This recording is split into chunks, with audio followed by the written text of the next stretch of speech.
Muy buenos días. Que la gracia de nuestro Señor Jesucristo siga abundando en el corazón de cada uno de nosotros en este día que nos hemos reunido para escuchar,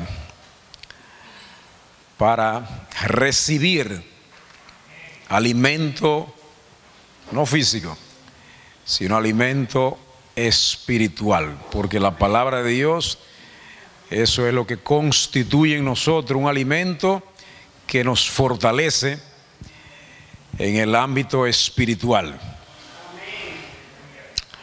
¿Cómo están ustedes? Es importante que yo sepa que cómo están ustedes en esta mañana, porque de la manera en que nosotros nos sintamos, muchas veces la manera de cómo vamos a recibir lo que se nos está entregando, ¿verdad? Entonces muchas veces tenemos cargas, tenemos aflicciones, tenemos circunstancias, tenemos problemas, pero hay que pensar que todas esas cosas posiblemente sean momentáneas, sean pasajeras, y que la solución a eso que nos está pasando hoy día puede estar solucionado por diferentes posiciones en las cuales nosotros nos encontremos. Entonces, la palabra de Dios es un alimento que nos fortalece cada día, y hoy le traigo un tema que tiene que ver con la vida en Cristo. Nosotros vivimos en un mundo que es complejo, es un mundo complicado, lleno de diferentes situaciones, y la misma circunstancia, la misma situación que le pasa a uno, le puede pasar a otro, pero de la manera como nosotros recibamos eso, puede producir un efecto distinto que se trate del mismo evento, y ustedes saben que es así. Entonces vamos primeramente a orar para que este mensaje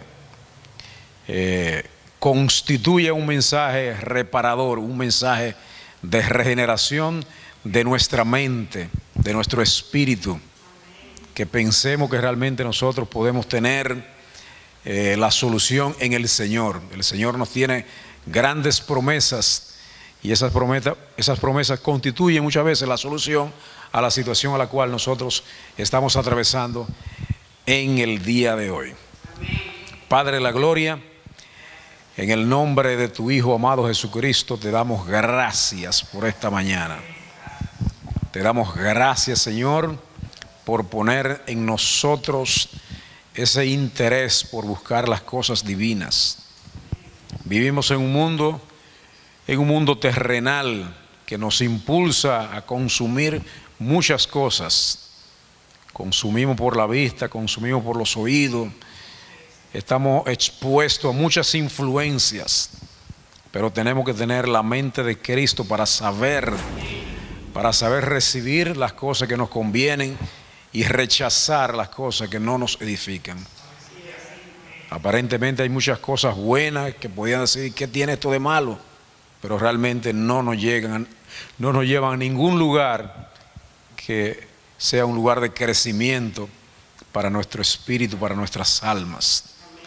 Te pedimos cada día que no nos deje apartar de tu palabra de vida, porque la palabra de Dios es palabra de vida, palabras de vida eterna, palabras que constituyen el alimento diario de nosotros que somos cristianos. Te damos gracias, Señor, por esta mañana.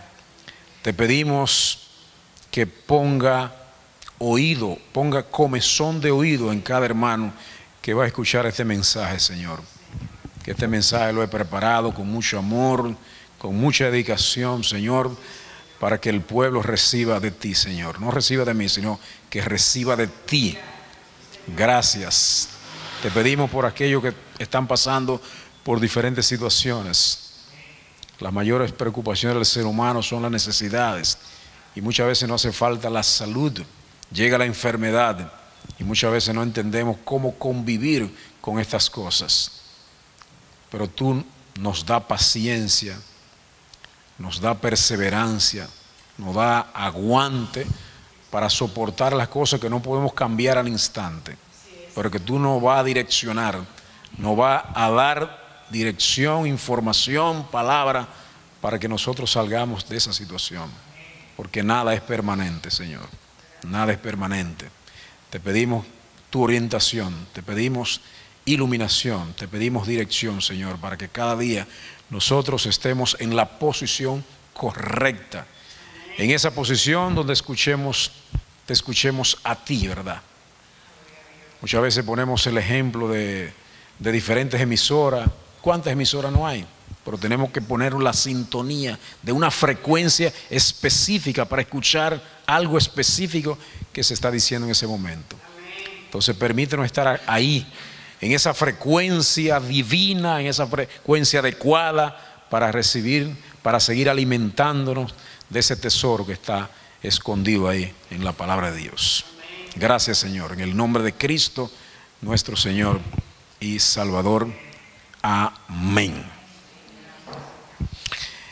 Y bien, no quiero que estén tristes, quiero que estén contentos, que estén alegres, que estén motivados, que hay una palabra que está en el libro de Romanos, en el capítulo 8, que siempre me gusta leer a partir del versículo 18, que es una invitación a la esperanza. Y dice el 18, pues tengo por cierto que las aflicciones, los problemas del tiempo presente no son comparables con la gloria venidera que en nosotros ha de manifestarse. Porque el anhelo ardiente de la creación es el aguardar la manifestación de los hijos de Dios. Porque la creación fue sujetada a vanidad, no por su propia voluntad, sino por causa del que la sujetó en esperanza. Porque también la creación misma será libertada de la esclavitud de corrupción a la libertad gloriosa de los hijos de Dios. Vivimos en un mundo corrupto, todos lo sabemos. Muchas veces no queremos admitirlo. Y muchas veces la corrupción no es bien entendida. Lo corrupto es todo aquello que se hace de manera diferente a la norma. Cuando usted hace cualquier cosa distinta a la norma, usted ha corrompido esa norma, y el que corrompe la norma se convierte en un corrupto. De tal manera que tantas cosas bonitas que hay en el mundo que nos llaman la atención y que uno le presta mucho de su tiempo, ¿verdad? Y perdemos mucho tiempo atendiendo a cosas que finalmente no nos van a hacer ningún beneficio a nuestras vidas. El día está lleno de 24 horas, todos los días tiene 24 horas. Sabemos que tenemos hora de trabajo, tenemos hora de descanso, dormimos 8, 9 horas, 7, cada quien se ha habituado a dormir, a descansar una cantidad de horas al día que son reparadoras, que son realmente beneficiosas para nosotros conservar la salud. Trabajamos, hay que ganarse el pan de cada día trabajando. Y algunas veces, como casi yo lo digo, nos convertimos en esclavos del trabajo porque trabajamos mucho. Pero hay que tratar de distribuir esas horas, ¿verdad? Que no todo sea dormir, mucho dormir tampoco. No estamos construyendo una fábrica de lagañas, sino que hay que tampoco hay que dormir mucho, sino lo suficiente. Tampoco hay que ser esclavo. Yo quiero liberarme de muchas cosas que hago en demasía. Pero las otras horas que tenemos, ¿qué hacemos con esas horas? Entonces ahí que realmente decimos, hay que recrearse, hay que esparcirse, hay que disfrutar de la vida. Pero muchas veces, ¿qué hacemos con esas horas? O sea, consumimos una gran cantidad de nuestras horas, evidentemente, frente a unas pantallas. El mundo nos está invitando a pantallas permanentes. Y algunas veces yo digo, cuando no es el celular, una pantalla, cuando no es la computadora, una pantalla, cuando no es el televisor, una pantalla, nos están iluminando de pantallas, y la permanente exposición a mucha pantalla hace daño, hay que saberlo. O sea, hay que mirar más la naturaleza, ¿verdad? Mira qué lluvias preciosas se nos han brindado en las últimas semanas, ¿verdad? Ya podemos decir que ya la sequía en esta región, no hay sequía, ¿verdad? No sé cómo están las presas, pero creo que las presas han aumentado, quizás no en la manera en que queremos, ¿verdad? Pero el nivel de las presas ha aumentado y ya no hay mucha incertidumbre con respecto a la agricultura, que podría en un momento determinado faltar en una región que somos eminentemente agrícola. Entonces Dios nos ha bendecido con lluvias permanentes, ¿verdad? Hasta inundaciones han producido en algunos lugares. Entonces eso es muy positivo. Entonces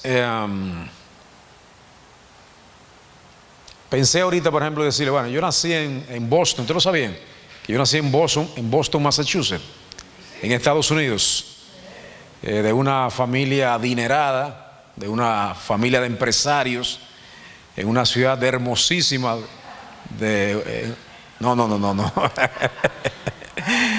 Eso es para que se ríe un poquito. Yo no nací en Boston, ni en Massachusetts, ni en Estados Unidos. Nací en Magua, un campito de San José de las Matas, ¿verdad?, que pertenece a la provincia de Santiago. Pero desde los 10 años mi familia tampoco era adinerada, pobre. Entonces salimos de Magua cuando yo tenía 10 años. Y desde esa época estoy aquí en Magua.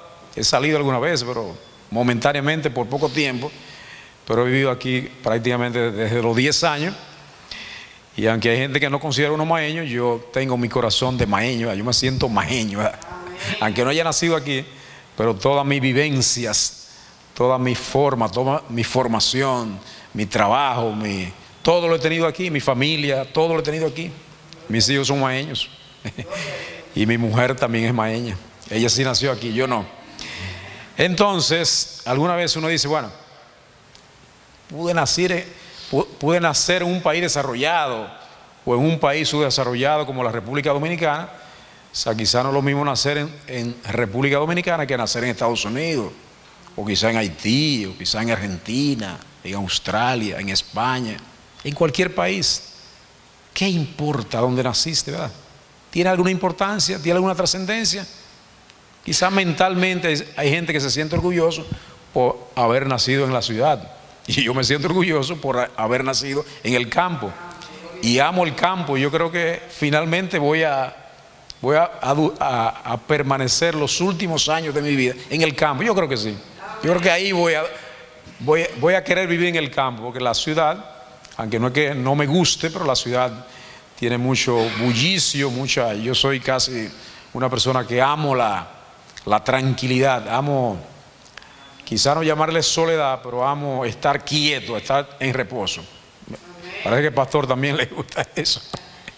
Yo amo ese tipo de cosas, de tal manera que vamos a ver qué pasa, porque no es cuestión de que la cantidad de años que uno tenga, ¿verdad? Conversaba en estos días con unos amigos míos y les decía, bueno, conversaba con un señor que tiene 70 años, ¿verdad? Yo tengo 50 y tantos, 7 ya. Y la edad promedio en la República Dominicana es un hombre más o menos 70 años ya. Y él tiene 71. Le digo, pero tú tienes una ñapita ya, tú te sobrepasaste la edad ya. De tal manera que no hay que entristecerse porque tengamos muchos años, pero también la realidad invita a saber que no somos eternos, somos pasajeros en esta tierra prodigiosa, y Dios nos va a otorgar un tiempo especial en esta tierra. Entonces ese tiempo especial nosotros debemos aprovecharlo y debemos dejar fruto. Se decía en un tiempo, ¿verdad?, que hay que dejar legado en esta tierra. Legado de dejar hijos, ya yo tengo hijos, ¿verdad?, y sembrar árboles, ¿verdad?, para que esos árboles den alimento a otros después que uno ya no esté habitando en esta tierra. De manera que ya yo sembré una matita de limón por lo menos, pastor. O sea, yo dejo algún fruto, ojalá que no se seque antes de que yo parta de esta tierra. Entonces, hay una porción escritural que está en Hebreo, en el capítulo 1, a partir del versículo 6. Vayamos a esa porción escritural. Hebreo, capítulo 1, a partir del versículo 6. Dice así: y otra vez, cuando introduce al primogénito en el mundo, dice: adórenle todos los ángeles de Dios. Ciertamente de los ángeles dice: el que hace a sus ángeles espíritus y a sus ministros llama de fuego. Mas del Hijo dice: su trono, oh Dios, por el siglo del siglo. Cetro de equidad es el cetro de tu reino. Has amado la justicia y aborrecido la maldad, por lo cual te ungió Dios, el Dios tuyo, con óleo de alegría más que a tus compañeros. Y tú, oh Señor, el principio fundaste la tierra, y los cielos son obra de tus manos. Ellos perecerán, mas tú permaneces, y todos ellos se envejecerán como una vestidura, y como un vestido los envolverás, y serán mudados, pero tú eres el mismo, y tus años no acabarán. El único eterno es Dios, ¿verdad? Pero nosotros tenemos una esperanza, ¿verdad? O sea, tenemos esperanza que, aunque desde el punto de vista de los filósofos se habla de muchas cosas acerca de lo eterno, o sea, el único que es eterno es Dios, y nosotros tenemos la esperanza de que si en Cristo permanecemos, entonces Él nos dará vida eterna. El hombre no es eterno, el hombre es pasajero, pero Dios nos ha dicho que en Él nosotros tendremos vida eterna. Entonces esa es una gran esperanza que tiene el creyente, ¿verdad? Porque el que no es creyente se entristece. Si estamos cerca de 70 y la edad promedio es 70, ya yo estoy triste, ¿verdad? Porque me queda poco tiempo en esta tierra. Pero nosotros, los que hemos recibido ese conocimiento y creemos que realmente eso es así, entonces no tenemos grandes preocupaciones. No estamos llamando a la muerte, tampoco que venga rápido, no le estamos llamando, pero tampoco tenemos como una tribulación, una congoja de que si morimos ahí se acabó todo, porque ahí que está la gran diferencia entre los creyentes y los no creyentes, en que tenemos esperanza después de la muerte.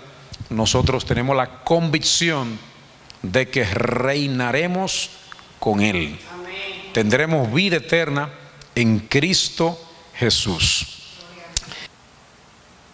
Yo tengo una pregunta: ¿qué es el hombre? O sea, formulo una pregunta: ¿qué es el hombre? Desde este púlpito se ha dicho muchas veces que el hombre es una entidad tripartita de cuerpo, alma y espíritu, ¿verdad? Pero no siempre en esta tierra eso se ve de esa manera.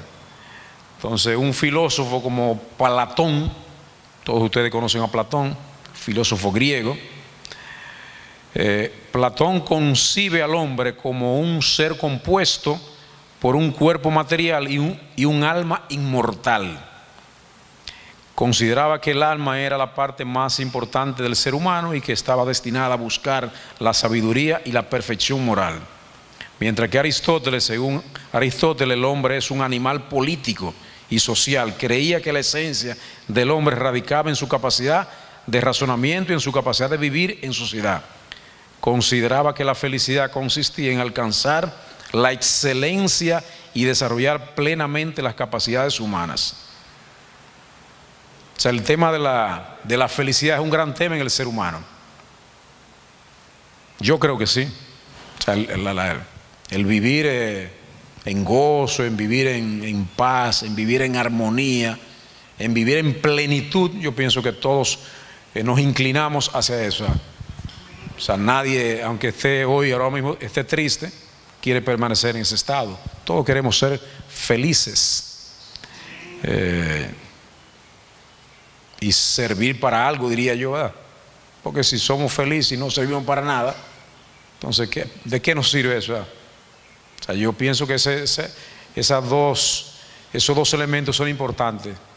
Yo, hombre, tú mujer, tú niño, tú lo que sea, o sea, debe servir para algo útil en esta vida, ¿verdad? Y por supuesto debe permanecer siendo una persona feliz, porque triste no vamos a llegar a ninguna parte. Otro filósofo que se llama Descartes decía que el hombre era como una entidad dual compuesta por un cuerpo material y una mente inmaterial. Y una mente inmaterial. Sostenía que la mente era la esencia del hombre y que su existencia podía ser demostrada a través del pensamiento reflexivo. Y él postulaba, la tesis más importante de Descartes era que el hombre es pensamiento primero y luego él existe. Eso en filosofía es sujeto de mucha controversia. Pienso y luego existo. Es un dogma filosófico muy importante. Y otro filósofo importante era Rousseau, que decía que el hombre es naturalmente bueno y libre, pero que la sociedad y la civilización corrompen su naturaleza. Creía en la existencia de un buen salvaje que vive en armonía con la naturaleza, y la sociedad es la responsable de las desigualdades y los conflictos. Y finalmente Nietzsche, que es otro filósofo controversial, tenía una visión crítica de la naturaleza humana. Consideraba al hombre como un ser lleno de contradicciones, impulsos y voluntad de poder. Sostenía que el hombre debía superar su condición y alcanzar la autorrealización a través de la voluntad de poder y la creación de nuevos valores. Y así le traigo esto de la concepción filosófica del hombre, de la concepción sociológica del hombre, y para caer en la concepción desde el punto de vista religioso, ¿verdad? ¿Qué es el hombre para un cristiano? O sea, para un cristiano, según la enseñanza cristiana, el hombre es creado a imagen y semejanza de Dios. Se considera que los seres humanos poseen una naturaleza dual. En este caso yo digo que es tripartita, compuesta de cuerpo, alma y espíritu. El propósito del hombre es vivir en comunión con Dios, buscar la santidad y cumplir con los mandamientos divinos. Pero eso es desde el punto de vista cristiano. Pero solamente existe la religión católica, la religión cristiana. Existen muchas religiones, ¿verdad? Existe el Islam, ¿verdad? El Islam, el hombre es visto como la creación más noble de Dios.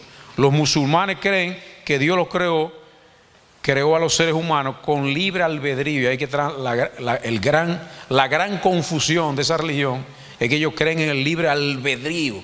Y por eso usted ve, o sea, los eventos que significan los musulmanes, los que practican el Islam.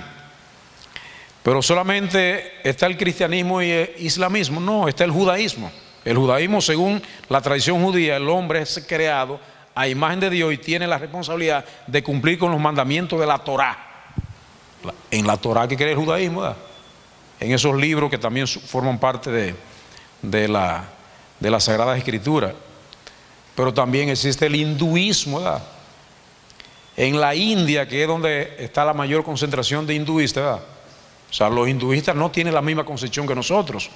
En el hinduismo la concepción del hombre varía según las diferentes escuelas filosóficas.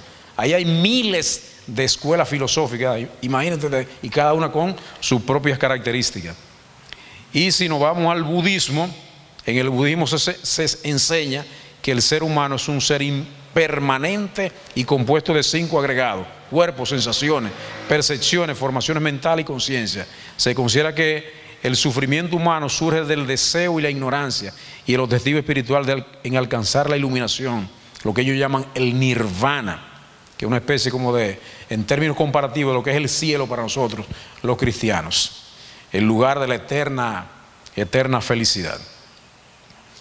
Entonces, desde el punto de vista de la concepción política, para un político que es el hombre, los políticos a menudo nos consideran a nosotros como ciudadanos, nos ven como ciudadanos, que estamos llenos de necesidades y queremos hacer políticas públicas para complacer las necesidades que tiene el ser humano.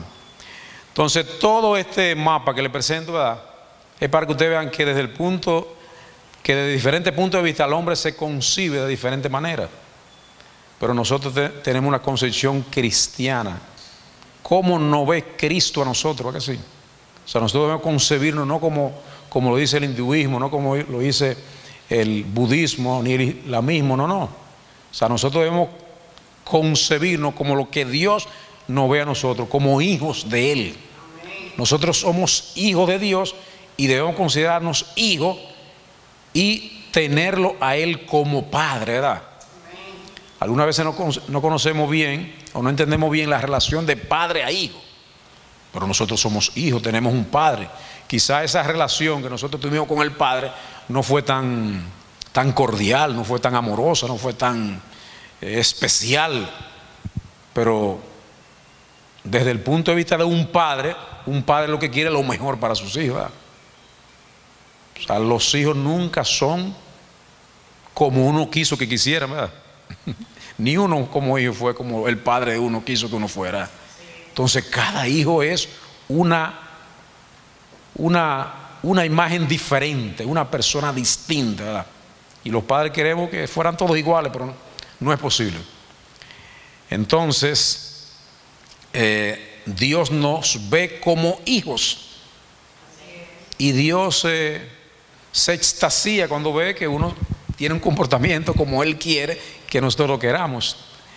Y me imagino que Dios nos mira así cuando Él ve el comportamiento del cual Él quiere que nosotros no nos comportemos de esa manera. Entonces alguna vez uno quiere como premiar al hijo, ¿verdad? Como padre, uno como que quiere premiar al hijo, ¿verdad? Pero el hijo como que no se pone en la posición para recibir esas premiaciones. Entonces Dios debe ser así mismo, ¿verdad? ¿Por qué hay que premiar el que no se pone en la posición del premio, ¿verdad? O sea, usted ni siquiera ha abierto las manos para recibir el regalo.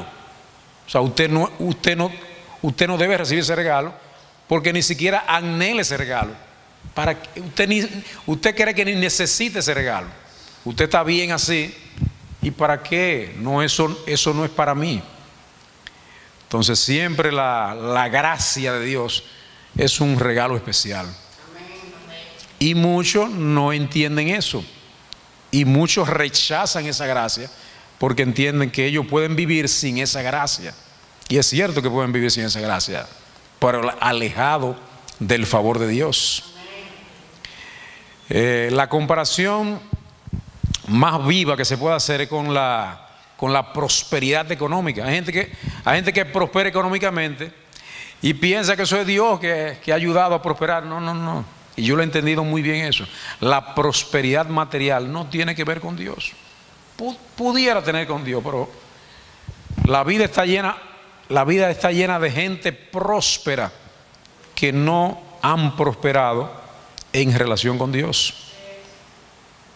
El hombre se la busca, como dicen por ahí, el hombre se la busca y aparentemente prospera sin tener que utilizar los caminos del Señor. Pero hay prosperidad que yo no la quiero, por ejemplo. Hay gente que yo lo veo próspero y yo no quiero esa prosperidad. Porque esa prosperidad del presente pudiera ser la perturbación del futuro. Hay gente que tú lo ves muy bien hoy, con todo, gozando, disfrutando. Y hay gente, yo quisiera estar como él. No. O sea, finalmente la carrera no es una carrera de 200 metros. Hay corredores que son excelentes corriendo 200 metros, pero tú lo pones a correr 500 metros y evidentemente que no van a llegar a la meta porque ellos son buenos corriendo 200 metros. Entonces esta es una carrera a largo plazo, no es a corto plazo. Entonces al fin de cuentas lo que vale es qué nosotros hicimos con nuestras vidas. Es como decir la mayordomía que nos han dado. Nosotros somos mayordomos de nuestras vidas. Nosotros estamos administrando nuestras vidas. Y una administración correcta bajo la luz del Evangelio de Cristo es la que nos va a conducir finalmente a un final decoroso, a un final glorioso. Yo tengo aquí una porción que quiero traer en estos momentos. Entonces aquí tenemos un pasaje de Génesis 27. Busquemos por favor a Génesis 27. Y después en Filipenses, y por ahí casi estamos ya en la postrimería. ¿Qué dice Génesis 27? Aquí hay un cuadro, como una especie de historia, ¿verdad? Aquí hay varios personajes. En Génesis 27 está el protagonista de esta historia, quizá Isaac como padre. Y ustedes saben que Isaac tenía dos hijos, ¿verdad? Jacob y Esaú. Esaú era el primogénito de los dos, Jacob era el segundo. Y ustedes saben que según la tradición del pueblo de Israel, el primogénito tenía todas las ventajas. Lamentablemente, ahora las cosas no son así. O sea, no es que usted que nació primero, los hijos son los hijos. Y ya delante de Dios, no importa que usted sea primero, todos somos hijos, con los mismos derechos. Con los mismos derechos. Entonces, aquí dice, aconteció que cuando Isaac envejeció y sus ojos se oscurecieron, quedando sin vista, llamó a Esaú, su hijo mayor, y le dijo, hijo mío. Y él respondió, heme aquí.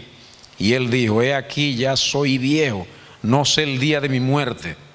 Toma pues ahora tus armas, tu aljaba y tu arco, y sal al campo y tráeme caza. Y hazme un guisado como a mí me gusta, y tráemelo y comeré para que yo te bendiga antes que muera. Miren el cuadro, Isaac está a punto de morir.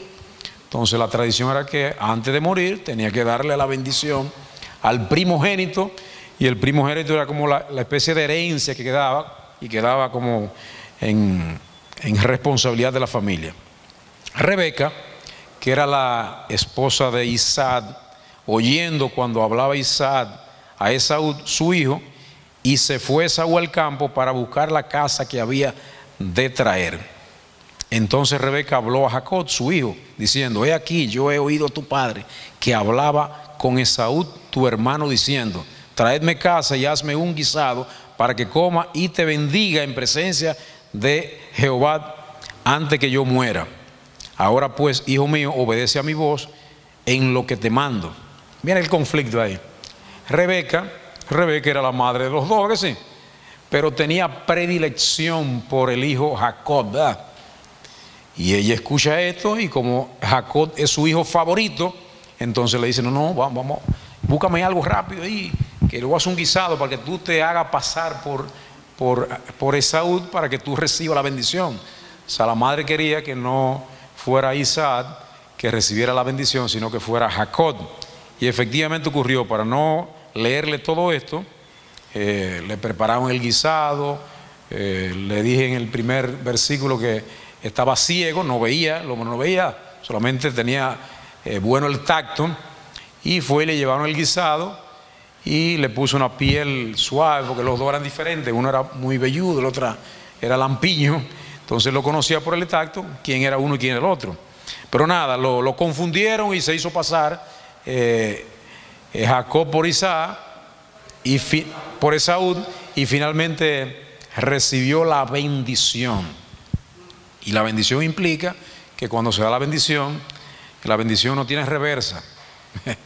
En la tradición, si ya esa persona fue bendecida, ya, aunque aparezca el que apareció después, que fue Isaac, y se encolerizó porque realmente había sido engañado, y desde ese momento se produjo un conflicto entre esos dos hermanos, donde finalmente tuvieron que separarse. La mamá lo tuvo que mandar a Jacob, a unos familiares de ella, para que realmente Esaú, que estaba enfurecido, no recibiera el castigo que debió tener, un castigo por hacer esas cosas que fueron realmente indecorosas.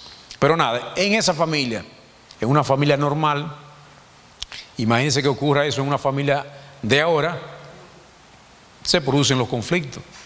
Y alguna vez uno piensa que las familias son perfectas. Esas las familias no son perfectas. En la familia hay problemas. Y algunas veces los problemas están ahí como medio soterrados, ¿verdad? Y en algún momento determinado como que salen a flote. Pero los problemas son permanentes en el hombre. El hombre es un conflicto permanente. Entonces, como en las familias es una asociación de personas, ahí están los conflictos, porque no todos pensamos de la misma manera. Entonces, cuando hay conflicto en la familia, evidentemente que hay que pensar que por la fuerza nosotros no vamos a resolver los problemas, sino los problemas tienen que ser puestos en la mesa y que sea el Señor que ilumine nuestras mentes, ilumine nuestros pensamientos para resolverlo de la mejor manera.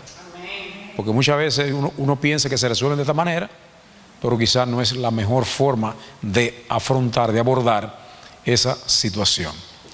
De tal manera que cuando usted tenga un problema en su casa, evidentemente que hay que abordarlo a la luz de la palabra, no como yo pienso. Quizás yo pienso de una manera, pero quizás el otro integrante de la familia piensa que se puede resolver de otra manera, pero con la luz de la palabra nosotros podemos abordar los diferentes conflictos que tienen los seres humanos. Vamos a Filipenses capítulo 3, por favor. Filipenses capítulo 3. ¿Qué dice Filipenses capítulo 3? A partir del versículo 3. Dice, porque nosotros somos la circuncisión, los que en espíritu servimos a Dios y nos gloriamos en Cristo Jesús, no teniendo confianza en la carne. Aunque yo tengo también de qué confiar en la carne. Eso es Pablo hablando. Si alguno piensa que tiene de qué confiar en la carne, yo más.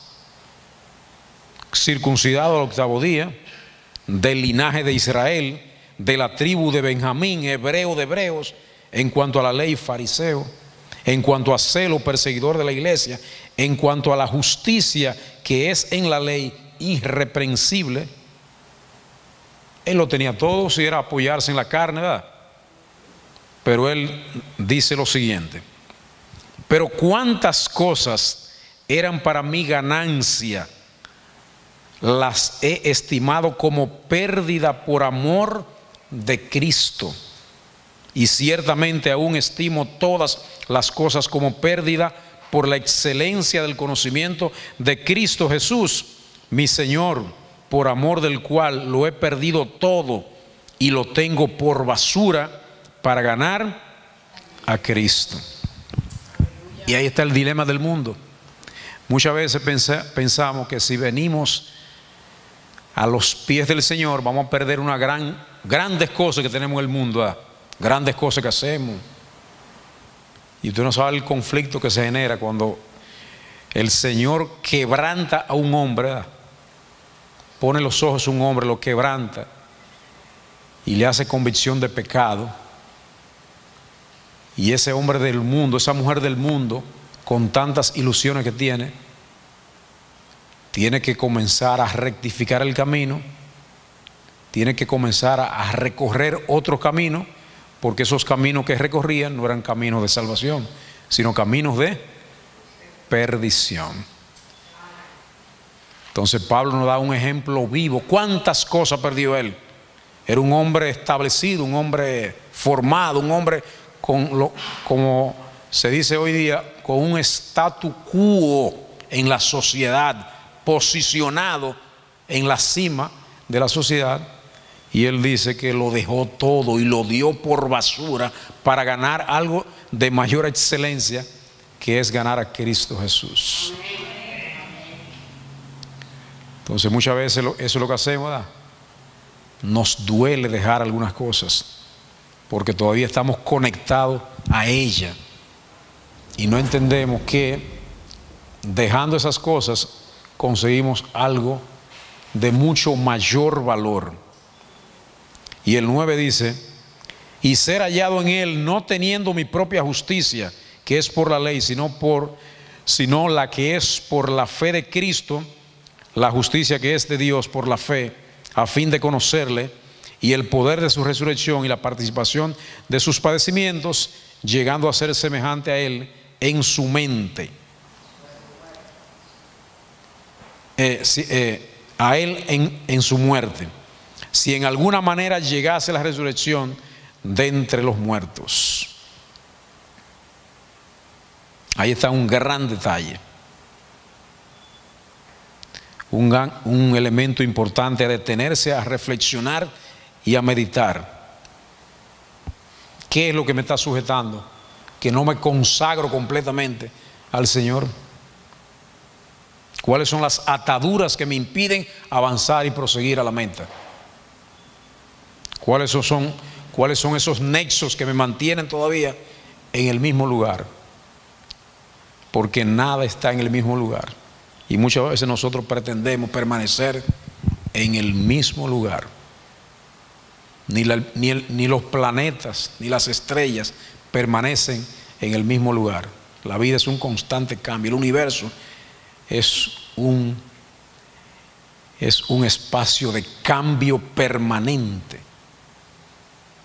Y algunas veces nuestra mente está como estancada en un estadio de nuestras vidas que no nos permite ser distintos, ser diferentes.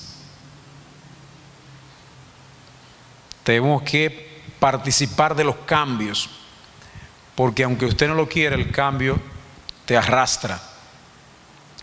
El cambio es permanente. O sea, por ejemplo, la gente que tiene una profesión, hizo una profesión, se graduó, se pudo graduar con honores, pero si no sigue estudiando esa profesión, ese papelito, ese título, solamente servirá para estar enganchado en una pared de su casa. Porque cuando pasen los años, ya los conocimientos que usted adquirió en un momento determinado ya están obsoletos. Y ya usted deja de ser un profesional competente en su área. Y eso le ocurre a los médicos, le ocurre a los educadores, le ocurrió a los informáticos. El cambio más evidente le ocurrió a los informáticos. Los informáticos estudiaron en los años 90 y la tecnología avanzó demasiado rápido, y el que no se actualizó quedó sin profesión. Tuvo que actualizarse o hacer otra profesión, porque ese título que le dieron como competente en esa área ya no le sirve para nada. Hasta los agricultores, si se quedan haciendo las mismas cosas, quedan rezagados, porque vienen nuevas plagas, vienen nuevos productos, vienen nuevas maneras de cómo cultivar la tierra.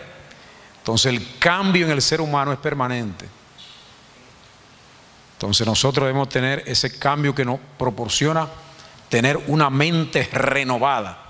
No nos dice la Biblia que es una mente estática, que llegamos a Cristo y ya todo se acabó. Porque hay una concepción equivocada que si venimos a los pies de Cristo, los problemas se terminaron. Y posiblemente ahí que comiencen los problemas, los grandes problemas.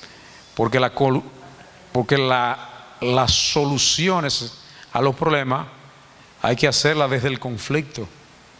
No hay que hacerlas desde fuera. Hay que meterse en el problema para solucionarlo.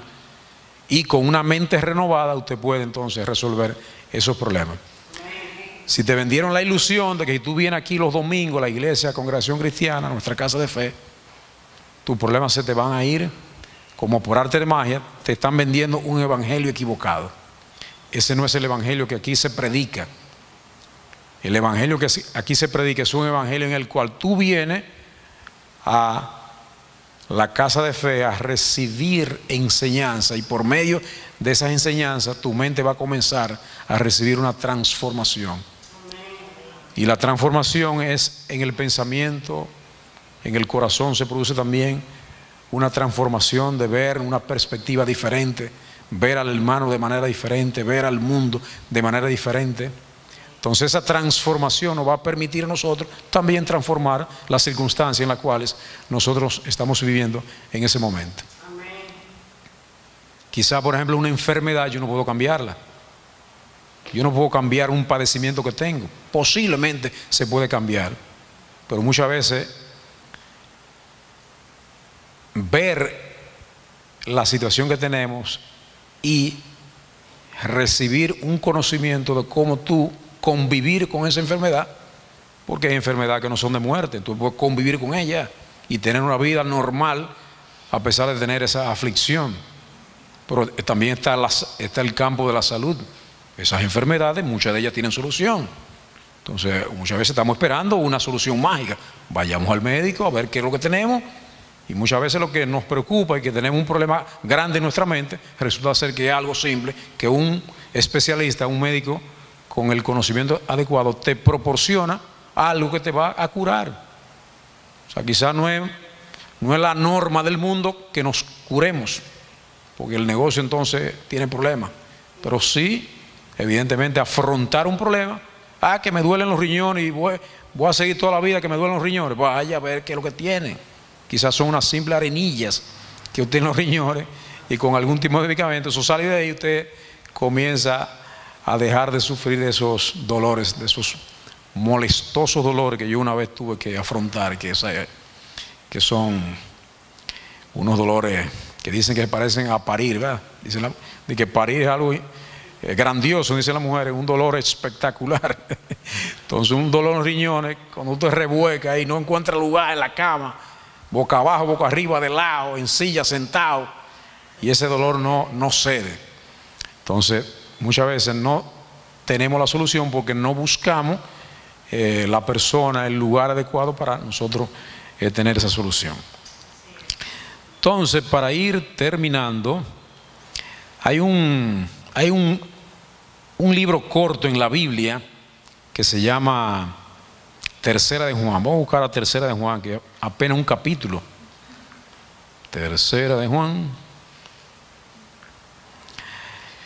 La carta Tercera de Juan es un libro, un único capítulo que escribe el apóstol Juan a un amigo que se llama Gallo, y que aquí muchas veces se ha citado: al anciano Gallo, al amado, a quien amo en la verdad.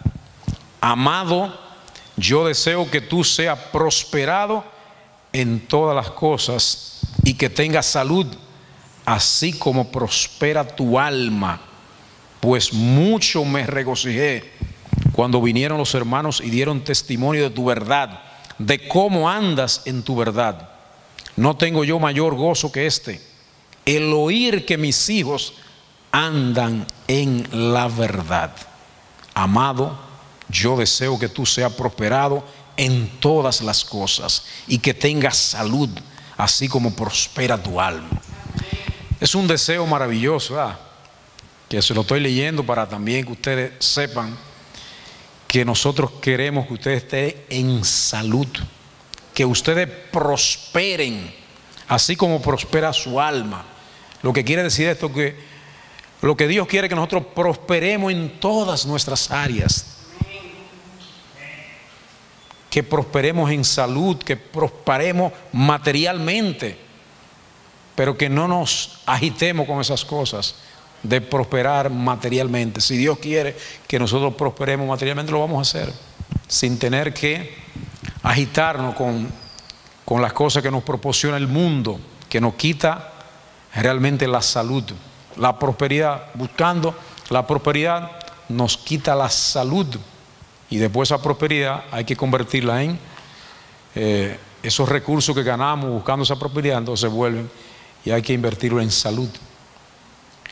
Entonces, es cierto que nosotros debemos prosperar en todas las áreas de nuestras vidas, pero que no sea en detrimento de nosotros afectar nuestra salud física, nuestra salud mental. O sea, muchas veces nosotros no le ponemos mucho caso a la salud mental, y la salud mental es muy importante. La salud mental pudiera ser el inicio de muchas afecciones que uno le producen en el cuerpo físico. Entonces Dios siempre está atento a esas cosas. O sea, yo digo, por ejemplo, que Dios tiene el poder de sanarnos. O sea, Dios tiene el poder de sanarnos, pero también Dios nos da inteligencia para buscar informaciones, para buscar direcciones, para buscar lugar, para buscar esa sanidad. La sanidad no solamente fue Dios, sáname esta afección. No. Hay otros caminos, no solamente es el camino del milagro, ¿verdad? O sea, los milagros existen para sanidad. Existen milagros de sanidad. no debemos descartar eso, pero realmente hay caminos para buscar la prosperidad en nuestra salud. Hay que ir al médico, ¿verdad? Pero como decimos siempre aquí, hay que aprender a alimentarnos. Hay que aprender a alimentarnos, porque por la boca entran muchas cosas que afectan nuestra salud. Afectan nuestra salud. O sea, los alimentos no... O sea, lo que está en el mercado, en sentido general, no es bueno. O sea, si nosotros no aprendemos a alimentarnos de manera adecuada, o sea, tarde o temprano nos vamos a enfermar. O sea, yo que le doy clase a adolescentes, y cada momento me dice, hey, profesor, estoy afectado a los riñones, ¿verdad? Y le digo, ¿tú tomas refresco, verdad? Sí, sí. O sea, los jóvenes, los adolescentes son locos con los refrescos, con las bebidas gaseosas, ¿verdad? Y las bebidas gaseosas, evidentemente, si tú tomas un día no te va a hacer nada, una semana tampoco, pero a largo plazo, evidentemente producen estragos en nuestra enfermedad, en nuestra salud. De tal manera que como nosotros comemos, como nosotros nos alimentamos, posiblemente va a ser la preservación de nuestra salud. Dice Inés, ay, qué bueno es comer, ¿eh? Pero hay que aprender a comer, realmente. O sea, eso delicioso que es en el paladar, ¿verdad que sí? Eso que es delicioso en el paladar, muchas veces en el estómago no es lo mejor. Hay un símil en el libro de Apocalipsis, ¿verdad? Cuando el ángel está con un pie en la tierra y un pie en el mar y tiene un librito en la mano, ¿verdad? Y el ángel le dice, anda a buscar ese librito y cuando lo coma en la boca te vas a ver como miel de abeja, pero cuando llega al estómago va a ser como un ajenjo, va a ser terrible, ¿verdad? Y algunas veces son así. O sea, ¿qué? Ese bizcocho tan sabroso, ¿verdad? Pero tú sabes que no puedes comer mucho bizcocho, ¿verdad? Porque el bizcocho no es bueno. No es bueno. Las harinas, las azúcares, ¿verdad? La guerra de los azucareros con como yo le digo, con los mantequeros, ¿verdad? ¿Qué más dañino las grasas o las azúcares, ¿verdad? Entonces, hay que aprender, hay que recibir información de eso, porque como dice la palabra, si queremos ser prosperados y que tengamos salud, tenemos que tener información, no podemos ser ignorantes de esas cosas, porque en la ignorancia, en la oscuridad, en las tinieblas, o sea, no hay la forma de salvarse. O sea, la luz, la palabra, realmente nos edifica. Y cuando estamos edificados, entonces tenemos la manera de cómo nosotros conducirnos en la vida. Vamos a ponerlo de pie para que sea el Señor que reorganice todo este mensaje y que nos pueda seguir alimentándonos espiritualmente. Vamos a orar para que Padre de la gloria, en el nombre de Cristo nuestro Señor y Salvador, te damos gracias por esta mañana, por este día. Te pedimos por cada necesidad que tenga cada hermano en este día, Señor. No sabemos todas las necesidades, cada quien tiene en su corazón las cosas que le preocupan, Señor. Toca su corazón, toca su alma, toca su espíritu, Señor, para que esas aflicciones del presente no se comparen con la esperanza gloriosa de la manifestación de los hijos de Dios. Gracias, Señor. Danos paz, danos tranquilidad, danos armonía, Señor. Danos hambre y sed por tu palabra, Señor. Gracias, mi Dios. Bendice a cada hermano. Protege a cada hermano, Señor, para que sea de bendición en cada hogar que está representado en esta mañana. Gracias, mi Dios. Te lo pedimos en el nombre de nuestro Señor Jesucristo. Amén. Dios le bendiga, hermano.